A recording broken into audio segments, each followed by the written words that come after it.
Hello everyone, welcome you all to Rachna's Navangel World. Me, I Sunny, and yes, it's a new day, new beginning, and day starts with all you lovely and beautiful people. So yes, आज मला सुट्टी आहे. So आज आम्ही जाणार आहोत नायसाच्या स्कूलमध्ये, कारण आज आहे तिचा कल्मिनेशन डे, म्हणजे parents teacher meet.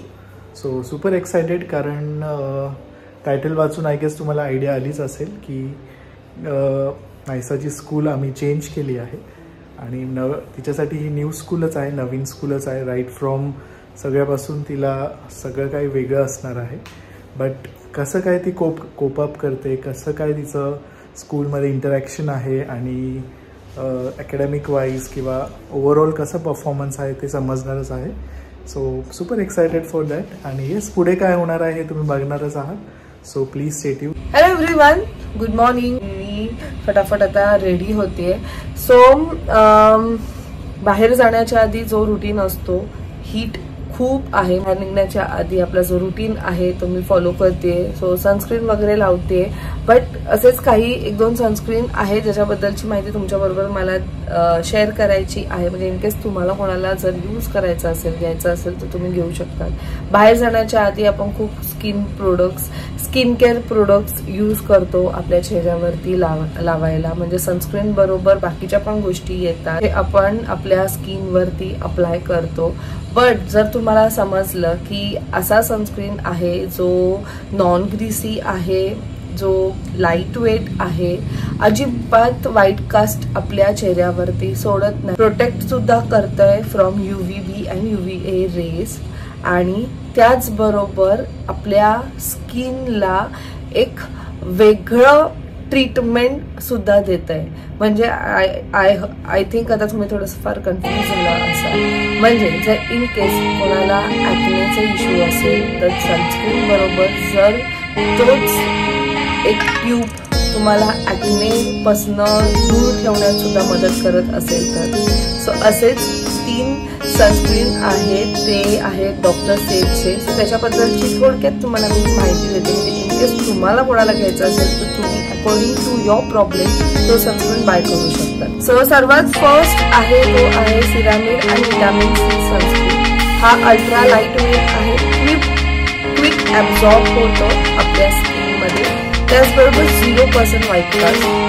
Vitamin C मुळे आपली स्किन जी आहे ती ब्राईटनिंग होते. सिरामिड strengthens the barrier.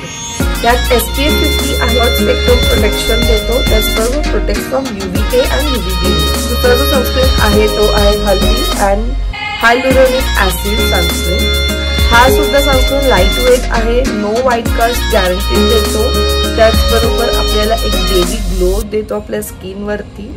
हायलुरोनिक acid deeply hydrates our skin आणि हल्दी रिपेस सन इंड्युस्ड डॅमेज.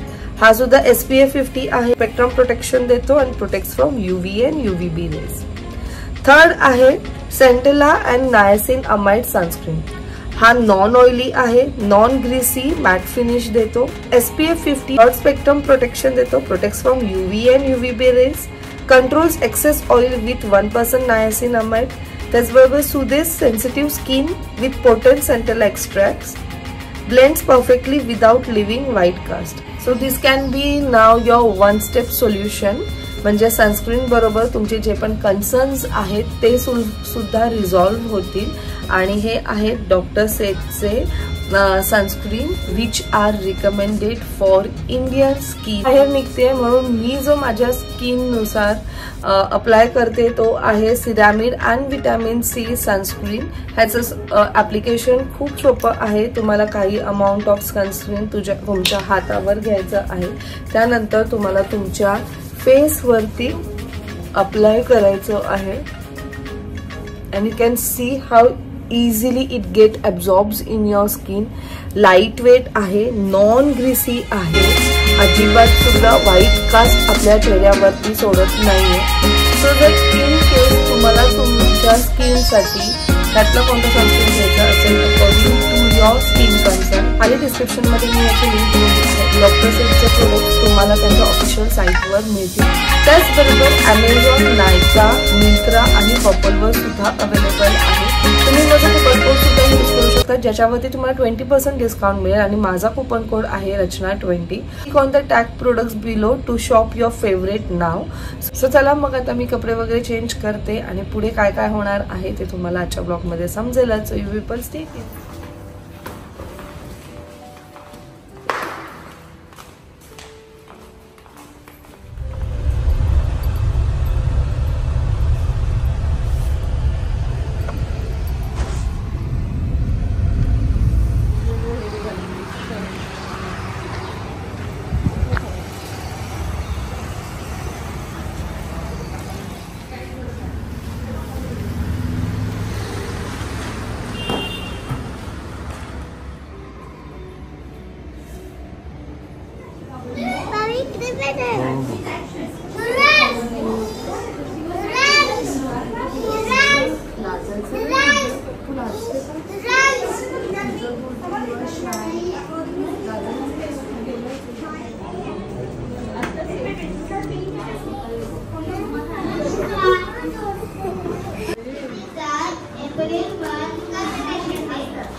कुठे तुझी बॅग?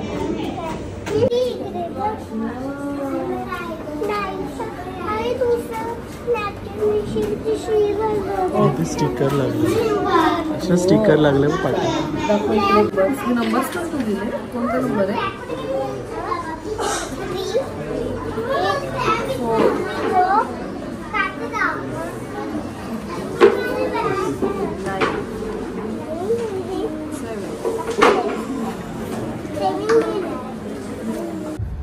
सो आज नायसाचा होता फर्स्ट कल्मिनेशन डे, म्हणजे इन शॉर्ट PTM होता. आणि मंथली नायसाने आतापर्यंत काय काय केलं, तिचा प्रोग्रेस कसा आहे ते सगळं काही त्यांनी सांगितलं. आम्ही सर्वात जास्त एक्साइटेड होतो, नॉट जस्ट बिकॉज की असं नाहीये की ह्याच्या आधी आम्ही कधी PTM नाही अटेंड केली आहे किंवा आम्हाला माहित नाहीये नायसा कशी आहे, बट जस्ट बिकॉज की आम्ही तिची स्कूलच चेंज केली आहे आणि तिच्यासाठी हा पूर्ण नवीन एन्व्हायरमेंट आहे. टीचर्स नवीन आहेत, स्टुडंट्स नवीन आहेत, तिचं फ्रेंड्स नवीन आहेत. काही फ्रेंड्स आहेत तिच्याबरोबर या स्कूलमध्ये, तिच्या ओल्ड स्कूलचे. बट ओव्हरऑल जो होता, म्हणजे हा जो प्रोग्रेस म्हणजे आम्हाला बघायचा होता की एक्झॅक्टली ह्या मंथमध्ये नायसा ने एक्झॅक्टली केलं काय आहे, नायसा ह्या स्कूलमध्ये कम्फर्टेबल आहे की नाही, हा पण एक मोठा कन्सर्न होता. रोज स्कूलमध्ये जाताना थोडीशी रडायची ती, कारण ह्याचे स्कूल टायमिंग्स वेगळे आहेत, ते स्कूल टायमिंग्स वेगळे होते, ते 1 तास अजून लेट होता, म्हणून तिला थोडासा एक तो टाइम मिळायचा मॉर्निंगचा. इथे कसं तर उठल्या उठल्या immediately she has to go to school. म्हणून आम्ही जास्त एक्साइटेड होतो की आज एक्झॅक्टली तिची टीचर काय म्हणतीये, ती कशी आहे. कारण ओल्ड स्कूलमध्ये तिच्या टीचर्सला माहित होतं की नायसा ओव्हरऑल कशी आहे, तिचं 1 इयर तिथे गेलंय. सो काही कारणामुळे आम्ही तिची ती स्कूल सोडली. बट आता इथे आम्ही ज्या तिला स्कूलमध्ये टाकलंय, मी आणि सनी आम्ही खूप खुश आहोत, कारण आम्हाला असाच एन्व्हायरमेंट हवा होता जे या स्कूलमध्ये आहे. आणि even Naysa is doing good. फक्त त्याने टीचरने सांगितलं की ती थोडी शाय आहे आणि हे आम्हाला सुद्धा माहितीये. Naisa take some time, of course आपल्याला सगळ्यांनाच माहिती आहे, म्हणजे दिसतं पण तुम्हाला व्हिडिओमध्ये की नायसा लगेच डेव्हलप होते, बट तरी सुद्धा ती ना थोडंसं लोकांना नोटीस करते, ती थोडंसं स्वतःचा थोडा स्पेस शोधते आणि मग त्याच्यात ती घुसते. सो आता पण आम्ही जेव्हा स्कूलमध्ये क्लासमध्ये गेलो ना, बाकीच्या आम्ही मुलांचं बघत होतो, मी ते कम्पेअर नाही करत आहे, पण एक फक्त सांगते की त्यांनी खूप छान प्रकारे त्यांच्या आई वडिलांना ग्रीट केलं. पण जेव्हा नायसाने आम्हाला पाहिलं ना, नायसाचा जो शायनेस आहे तो तिथे अडकतोय, त्याच्यामुळे ती कुठेतरी अडकतीये ती.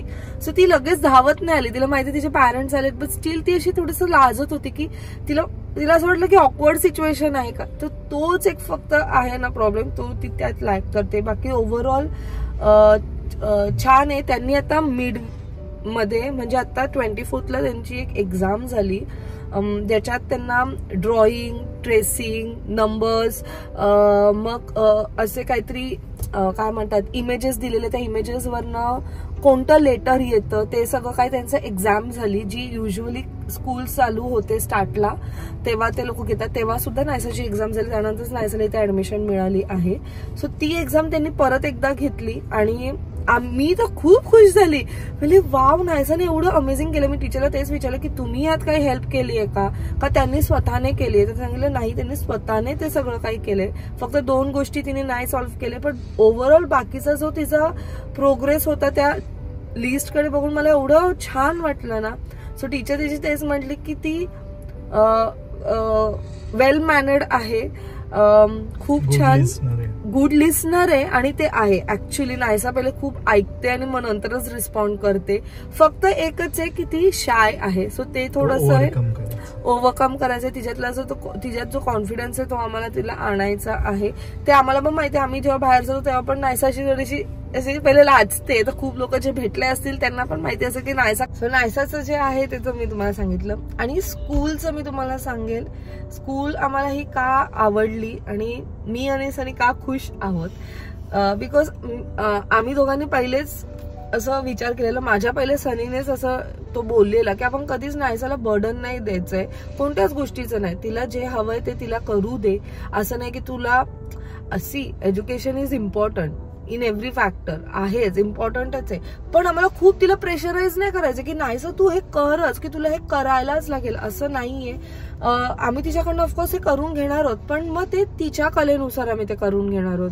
अननेसेसरी तिच्यावर तो बर्डन नाही टाकणार आहे. आणि या स्कूलचं पण तसंच आहे, बॅगलेस आहे ही स्कूल टिल 3rd स्टँडर्ड आणि होमवर्क नाहीये.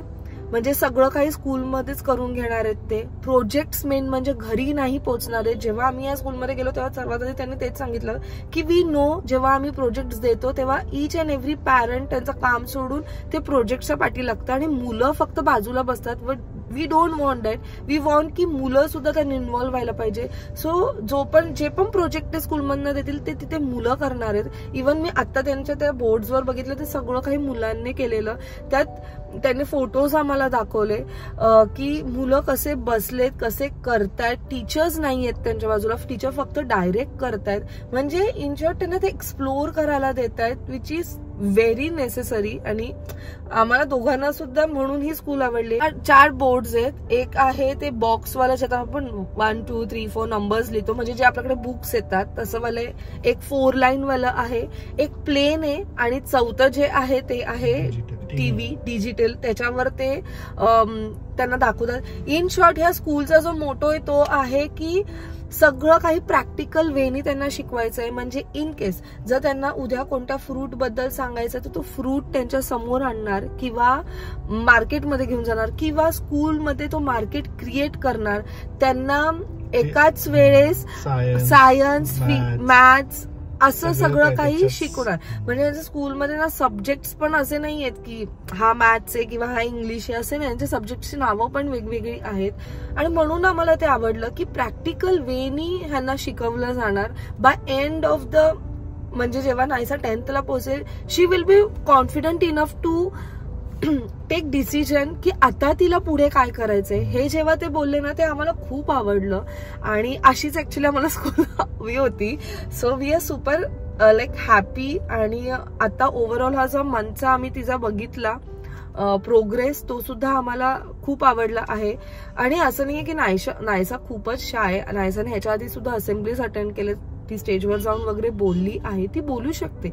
इट्स जस्ट की तिला थोडंसं पुश पाहिजे. तिला टीचर तेच बोलत होते की मी तिला 2 दिवसांपासून मोटिवेट करते, 2 दिवसापासून पुश करते की तू तिथे उभी राहा, तिथे ग्रीट कर जे पण पॅरेंट्स येतील ते. बट ती ते नाही करू शकली somehow. But it's okay, with time ते सुद्धा होईलच. हळूहळू थोडंसं ती कोपअप होतीये न्यू स्कूलमध्ये. And I am extremely sorry, आम्ही स्कूलचं नाव नाही ते मेन्शन करू ड्यू टू सेफ्टी. तुम्हाला समजलं असेल. सो प्लीज डोंट आज कमेंट्स मध्ये की नायसा कोणत्या स्कूलमध्ये वगैरे वगैरे वगैरे. बट ओव्हरऑल आम्हाला प्रचंड आवडलंय. आम्हाला तेच धाकधूक होती की नायसा, आता हा नायसाचा 3rd इयर आहे स्कूलचा आणि 3 वर्षात आम्ही ही 3री स्कूल नायसाची चेंज केली आहे. बट काही ऍक्च्युली सिरियस रिझन्स होते त्यामुळे आम्ही स्कूल तिची चेंज केली. बट छान आहे, वी आर हॅपी. आता आम्ही नायसा परत स्कूलमध्येच बसली आहे. आम्ही आता आलो रिलायन्स मध्ये कारण घरचं थोडंसं सामान बाकी आहे. सो चला मग चलते.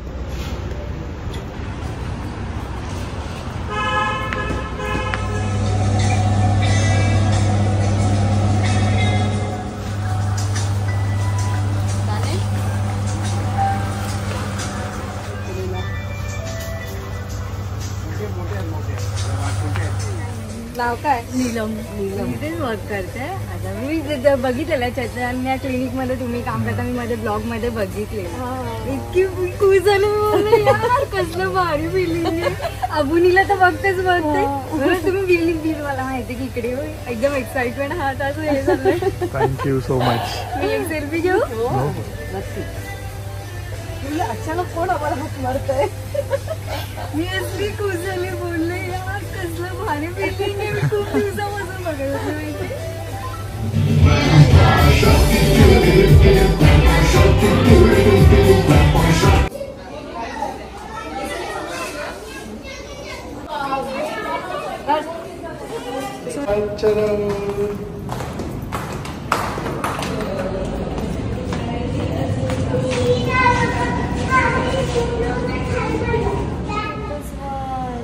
स्माइली बटरफ्लाय आणि आपण असं मस्त तुझं हँड प्रिंट घेऊया, फूट प्रिंट घेऊया. हा चल म्हणून घ्या. कितवीत आहे आता? थर्डला. ह्या काय स्टेट बोर्ड आहे का सीबीएसई? सीबीएसई आहे ना.